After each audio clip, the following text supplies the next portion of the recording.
Hey y'all, my name's Adriana Kaufman and I work at Passages Hospice. So I decided to do my presentation on the dying experience, the end of life process. I did my presentation yesterday at work. I did it in our conference building.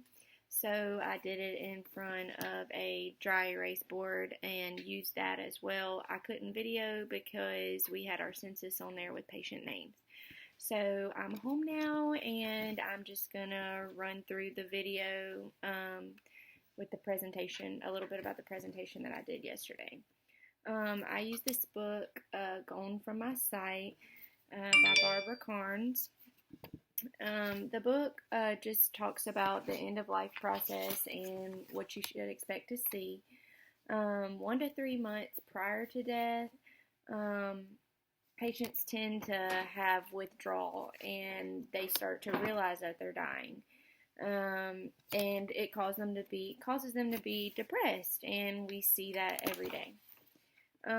Also, they pretty much stop eating. They have a lack of appetite that comes with depression.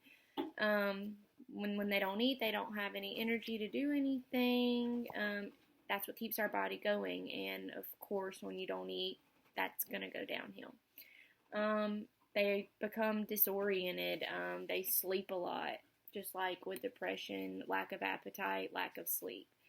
The physical changes that you might see 1 to 2 weeks prior to death include hypotension, blood pressure bottoms out, gets really low at the end, irregular, thready, weak pulse rate.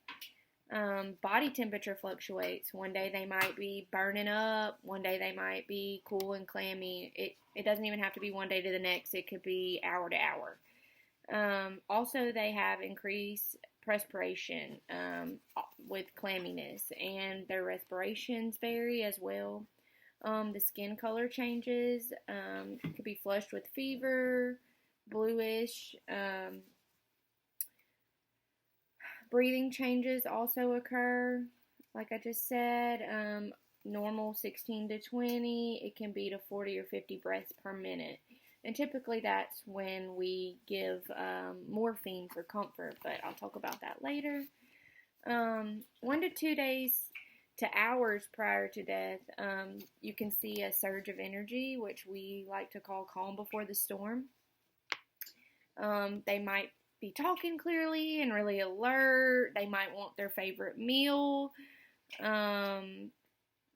It's just a surge of energy, and usually some people might think, oh, they're doing better and they're going to be okay, and then the next day they're gone. They can get congestion. Like I said earlier, their breathing patterns become slower and more irregular. Their eyes might be open, semi-open, glassy, fixated. Towards the end, they just pretty much become unresponsive, and their eyes, if they're left open, they're fixated. Hands and feet become purplish. In my slideshow, I showed cyanotic fingers and toes. Usually when they turn blue, it's not going to be very long. We had a patient over the weekend. He became active on Friday. Saturday, all vital signs were still good. Extremities were warm, fingers were warm, no blue color. Sunday, blood pressure had lowered. Couldn't really get a pulse, but it was still there. There was no active bowel sounds. The day before there were.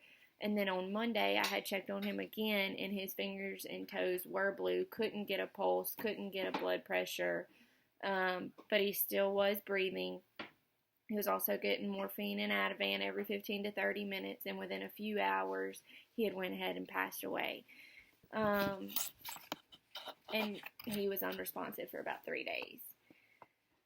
And typically, it's not easy to let the family and or the patient know when you enter their home that they have typically 6 months or less of life left to live.